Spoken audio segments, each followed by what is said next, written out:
Hello students, in this lecture we will study Kruskal algorithm to find out minimum spanning tree। अगर आपको minimum spanning tree के बारे में नहीं पता है तो मैंने इस पर एक और वीडियो बनाई हुई है जिसका लिंक डिस्क्रिप्शन बॉक्स में गिवन है और आई बटन में भी आप इसको एक्सेस कर सकते हैं। तो देखते हैं क्रूस्कल एल्गोरिथम क्या होती है। यहाँ मैंने एल्गोरिथम के स्टेप्स मेंशन किए हुए हैं और एक एग्जाम्पल भी लिया हुआ है जिसके ऊपर मैं अप्लाई करके इस एल्गोरिथम को आपको समझाऊंगा कि इसको कैसे परफॉर्म करते हैं, कैसे इससे एमएसट्री यानी कि minimum spanning tree find out करते हैं एक ग्राफ का। ओके, तो ये एक ग्रीडी एल्गोरिथम है और इसकी अप्रोच कुछ इस तरह की होती है कि इसके सारे के सारे जो वर्टेक्स हैं उनको हम लोग अलग अलग करके ट्री की फॉर्म में कलेक्ट करते हैं, जिस कलेक्शन को हम बोलते हैं फॉरेस्ट।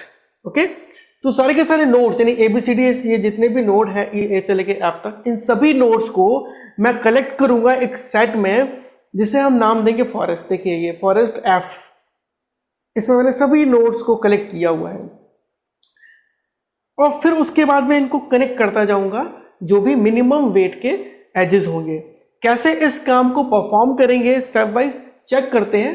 फर्स्ट स्टेप देखिए, create a forest in such a way that each graph is a separate tree।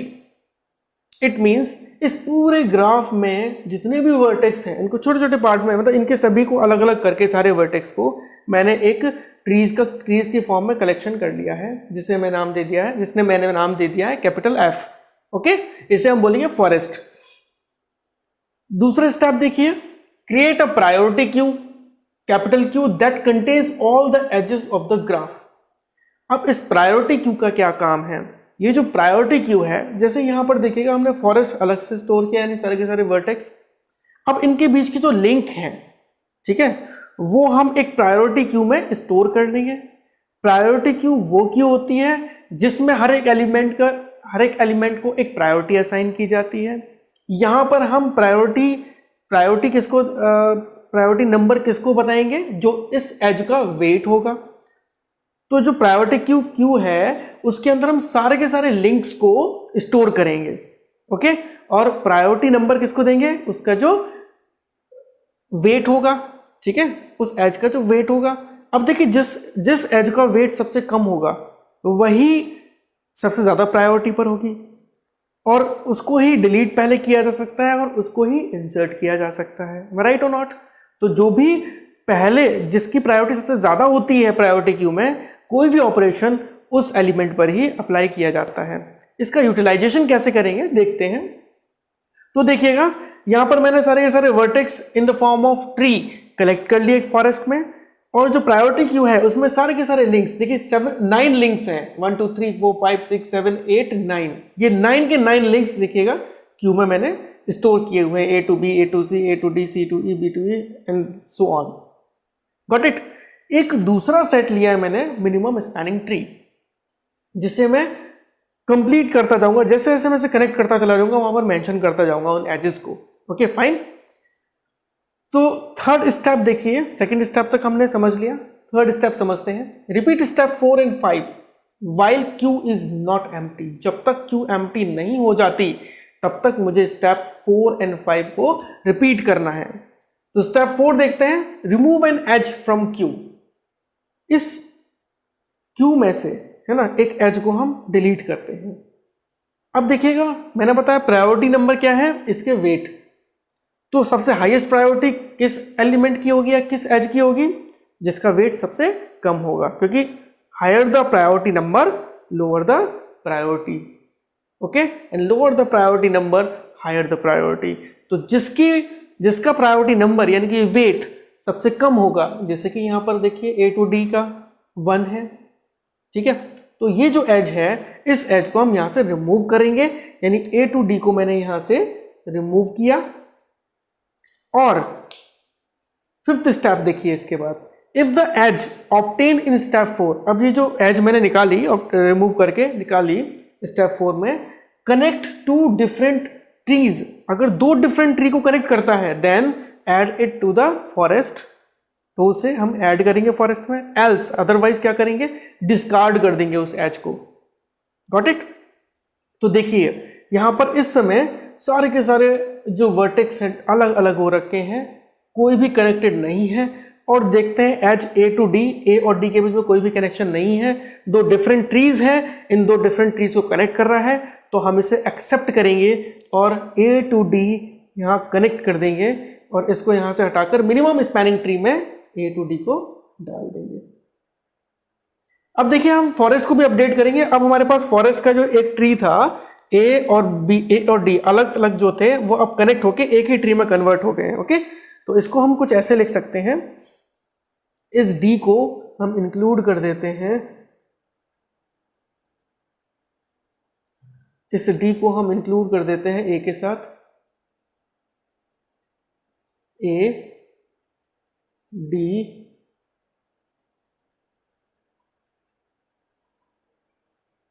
Okay. अब बी और सी ये अलग अलग है, डी मैंने इसके साथ इंक्लूड कर दिया। और यहां से देखिए ए डी हट गया और यहां पर मैंने इसको ऐड कर दिया A comma D minimum spanning tree में। ठीक है, अब नेक्स्ट स्टेप, अभी क्यू को एम्प्टी नहीं हुई है, फिर से मैं स्टेप 4 पर जाऊंगा, remove an edge from queue. अब कौन सी एज को मैं रिमूव करूंगा? अब देखिए 1 तो हट गई, ये एज तो हट गई यहां से। अब नेक्स्ट जो स्टेप है, नेक्स्ट जो एज है दैट इज 2, उसका वेट क्या है? 2 है। ओके, इसकी प्रायोरिटी अब सबसे ज्यादा हाई होगी, यानी ई टू एफ। तो यहां से हम लोग ई टू एफ, ये जो एज है ये रही ई टू एफ एज, ठीक है, इसको हटाएंगे और चेक करते हैं 5th स्टेप। देखिए अगर एज जो हमने ऑब्टेन की स्टेप 4 से यानी कि ई टू एफ अगर दो डिफरेंट ट्रीज को कनेक्ट करती है जो आपस में पहले से कनेक्टेड नहीं है तो हम उसे एक्सेप्ट करेंगे, अदरवाइज डिस्कार्ड कर देंगे। तो देखते हैं भाई ई टू एफ, ई और एफ दोनों ही अलग अलग हैं, किसी भी तरह कोई भी कनेक्शन नहीं है इनमें, तो इनको हम कनेक्ट कर देंगे ई टू एफ एच के थ्रू और इसे एक्सेप्ट करेंगे और मिनिमम स्पैनिंग ट्री में पुट कर देंगे। मिनिमम स्पैनिंग ट्री में ई टू एफ को मैंने पुट कर दिया। ओके, ये एज मैंने इसमें एक्सेप्ट कर दिया, गॉट इट, अदरवाइज डिस्कार्ड कर देते हैं इसको। Now next again 4th step, क्योंकि अभी भी खाली नहीं हुई है। अब नेक्स्ट नंबर किसका आएगा? जिस एज का वेट 3 है, 1 हो गया, 2 हो गया, अब नेक्स्ट इज व्हाट? 3। तो चेक करते हैं कि इस एज का वेट 3 है, सीई, यानी कि सीई एज का वेट 3 है। इस एज को हम चेक करते हैं, यहाँ पर सीई एज गिवन है, इसको हम यहाँ से रिमूव करते हैं। ठीक है, क्योंकि प्रायोरिटी क्यू से कौन सा नंबर रिमूव होगा, कौन सा एलिमेंट रिमूव होगा, जिसका प्रायोरिटी नंबर सबसे कम हो। तो प्रायोरिटी नंबर यानी कि वेट यहाँ पर देखते हैं, अब 3 बचा क्योंकि 2 रिमूव हो चुका है, 1 रिमूव हो चुका है, अब जो स्मॉलेस्ट बच रहा है वो 3 बच रहा है, इसीलिए मैंने इसको यहाँ से डिलीट किया। तो सीई डिलीट हुआ। 5th स्टेप के अकॉर्डिंग हमने चेक किया यहाँ पर कि क्या ये किन्हीं दो डिफरेंट ट्रीज को कनेक्ट कर रहा है। तो देखिए सी अलग ट्री हो गया, ये ई एफ अलग ट्री हो गया। ओके, ये आपस में कनेक्टेड नहीं है और सी और ई आपस में इनको कनेक्ट कर रहा है, तो इसको मैं कनेक्ट कर दूंगा। Got it. कनेक्ट करने के बाद में देखिएगा इसके वेट भी साथ साथ लिखते जाता हूँ, 1 then 2 then 3। ओके, तो देखिए एक और चीज़ यहाँ पर मुझे लिखनी थी, मेंशन करनी थी कि यहाँ पर पहले मुझे ये ई और एफ को हटाकर केवल एक ही, मतलब सेकंड स्टेप जो लिया था उसमें ई एफ जो मैंने फॉरेस्ट बनाया था तो ई एफ कनेक्ट इंक्लूड हो गया था। अब सी ई एफ ये तीनों ही इसमें इंक्लूड हो जाएंगे। फॉरेस्ट जो है अपडेट होता रहेगा ना। अभी देखिए एक अलग फॉरेस्ट अलग ट्री बन गया, ये पूरा का पूरा ट्री सी ई एफ ये पूरा का पूरा एक ट्री बन गया। ठीक है, नेक्स्ट देखते हैं हम लोग, 1 हो गया, 3 हो गया, 1 हो गया, 2 हो गया, 3 हो गया। नेक्स्ट इज जब डिलीट करेंगे स्टेप 4 को देखेंगे, remove an edge from queue. तो रिमूव करेंगे तो सबसे ज्यादा प्रायोरिटी अब किसकी है? ई टू डी, यानी कि जिसका वेट या प्रायोरिटी नंबर 4 है। Okay, E to D. तो ई टू डी देखते हैं हम लोग कहां पर है, ई टू डी ये रही एच। ई टू डी को मैंने यहां से रिमूव किया। अब यहां से रिमूव करने के बाद में चेक करते हैं ई टू डी कि क्या ये कोई दो डिफरेंट ट्रीज को कनेक्ट करती है। तो देखिएगा एक ट्री ए टू डी ये रहा, एक ट्री सी ई एफ ये रहा, है ना, और ये इन दो ट्री के बीच में कोई भी किसी भी तरह का कनेक्शन नहीं है। और ये ई टू डी जो है ये इन दोनों ट्रीज को कनेक्ट करती है, तो 4। यहाँ पर पुट करेंगे हम लोग, गॉट इट। और E टू D को मैं मिनिमम स्पैनिंग ट्री में, और देखो एक C टू E में यहाँ पर नोट करना भूल गया, C टू E भी जो मैंने नोट की थी, C टू E। अब मुझे क्या इंक्लूड करना है इसके अंदर, E to D, E to D। तो मैंने एक्सेप्ट कर लिया इसमें, इसको डिस्कार्ड नहीं किया क्योंकि दो डिफरेंट ट्रीज को कनेक्ट कर रही थी, गॉट इट। इसके बाद फिर से स्टेप नंबर 4 चेक करते हैं, remove an edge from queue. अब 4 के बाद में नंबर आता है 5 का। अब देखिए 5 जो वेट है वो 2 क्यूज का वेट है, 5 2 एजेस का वेट है, C to D and D to F। तो देखते हैं भाई C to E, C to D and D to F। तो C टू D को जब हम रिमूव करते हैं, सपोज C टू D को रिमूव करते हैं, C टू D को मैंने रिमूव किया, ओके। मतलब जो भी पहले आ जाता है ना, जैसे मान लीजिए C टू D और D टू F, हम लोगों ने प्रायोरिटी क्यू में पढ़ा था कि अगर दो एलिमेंट्स ऐसे हैं जिनका प्रायोरिटी नंबर सेम है, तो उन्हें फर्स्ट, जो भी फर्स्ट आ जाता है, जो पहले नंबर पे आता है स्टार्टिंग से, ठीक है, उसको रिमूव कर देते हैं, फिर उसके बाद दूसरे को रिमूव कर देते हैं, ओके फाइन। तो यहाँ पर मेरे को सी डी एच मैंने यहाँ से रिमूव किया। अब चेक करते हैं फिफ्थ स्टेप में जो मेंशन किया हुआ है कि क्या ये जो C टू D है, ये एज दो डिफरेंट ट्रीज को कनेक्ट करती है। चेक करते हैं, देखिए C टू D। अब ये देखिए ये पूरा एक ट्री हो गया है, ये ध्यान से समझिएगा, D भी इसमें इंक्लूड हो गया है, यानी कि इसको मैं यहाँ पर मेंशन कर दूँ, अपडेट नहीं किया मैंने फॉरेस्ट में।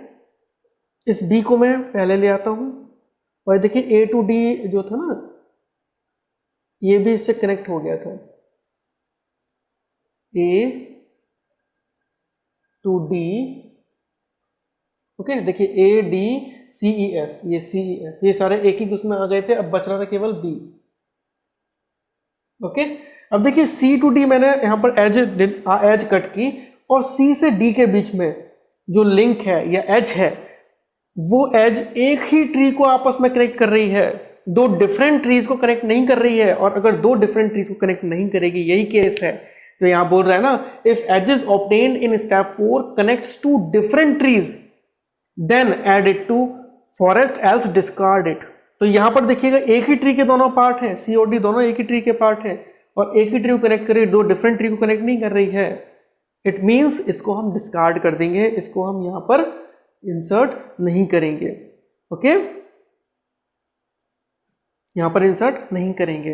अब आगे बढ़ते हैं, फिर से नंबर आता है अब D टू F का, D टू F, ये इसका भी प्रायोरिटी नंबर 5 है। D टू F को मैंने डिलीट किया, ओके। जब इसको डिलीट कर देंगे तब देखते हैं, इसको डिलीट करने के बाद में क्या ये डिफरेंट ट्रीज को कनेक्ट करती है। देखिए D और F एक ही ट्री का पार्ट है, ये एक ही ट्री को कनेक्ट कर रही है, तो इसको भी हम ऐड नहीं करेंगे, ओके, इसको भी डिस्कार्ड कर देंगे, ठीक है ना, इसको मिनिमम स्पैनिंग ट्री में ऐड नहीं करेंगे, डिस्कार्ड कर देंगे, गॉट इट। फिर इसके बाद नेक्स्ट 5 के बाद में आता है 6, है ना, A टू C। चेक करते हैं भाई A टू C कहाँ गया, A टू C, इसको डिलीट कर दिया। अब चेक करिए कि A टू C क्या दो डिफरेंट ट्रीज को, नो, देखिए A टू C एक ही ट्री का पार्ट है, ये पूरा A D E C F ये सब एक ही ट्री है, ओके। तो A टू C बिल्कुल कनेक्ट नहीं हो सकता, डिस्कार्ड हो जाएगी ये, ठीक है। ये जो एज है A to C that will be discarded, क्योंकि ये किन्हीं दो डिफरेंट ट्रीज को कनेक्ट नहीं करती है, एक ही ट्री के दो एलिमेंट को कनेक्ट करती है, गॉट इट। चलो डिस्कार्ड हो गया। अब नेक्स्ट नंबर आया A टू B, जिसका प्रायोरिटी नंबर 7 है, ओके। A टू B, तो A टू B देखते हैं हम लोग, मैं तो डिलीट कर दें इसको A टू B को, हाँ जी डिलीट कर देते हैं A टू B डिलीट कर दिया, और चेक किया कि क्या ये दो डिफरेंट ट्रीज को कनेक्ट करती है। Yes, B is different tree and A D C E F different tree, ये दो डिफरेंट ट्रीज हैं, इन दो डिफरेंट ट्रीज को कनेक्ट करती है ये लाइन, ये एज, ओके। तो मैं इसको एक्सेप्ट कर लूंगा और मिनिमम स्पैनिंग ट्री में ऐड कर दूंगा A to B, got it. आगे चेक करते हैं क्या प्रायोरिटी क्यू एम्प्टी हो गई? नहीं, अभी इसमें क्या क्या बच रहा है? BC, एक और साइड बच रही है BC। ओके, चेक करते हैं BC। तो BC इज 8 एंड BC को यहाँ से डिलीट करते हैं और चेक करते हैं क्या ये 2 डिफरेंट ट्रीज को कनेक्ट करती है। नो, पूरा का पूरा ट्री कंप्लीट हो गया। देखिए सारे के सारे नोड इसमें इंक्लूड हो गए हैं और ये B और C आपस में एक ही ट्री को कनेक्ट करती हैं, 2 डिफरेंट ट्री को कनेक्ट नहीं करती है, इसलिए इसको हम क्या कर देंगे? डिस्कार्ड कर देंगे, मिनिमम स्पैनिंग ट्री में एंट्री नहीं करेंगे।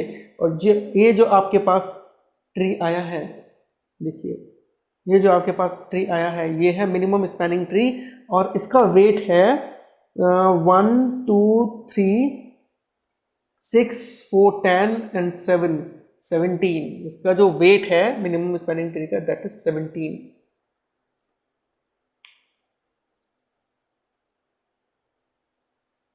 Okay, got it. होप आप लोगों को पूरा अच्छे तरीके से समझ में आ गया होगा। अगर अभी भी आपको कोई भी डाउट है तो आप नीचे कमेंट बॉक्स में डाल सकते हैं। आज के लेक्चर में इतना ही। Thank you very much.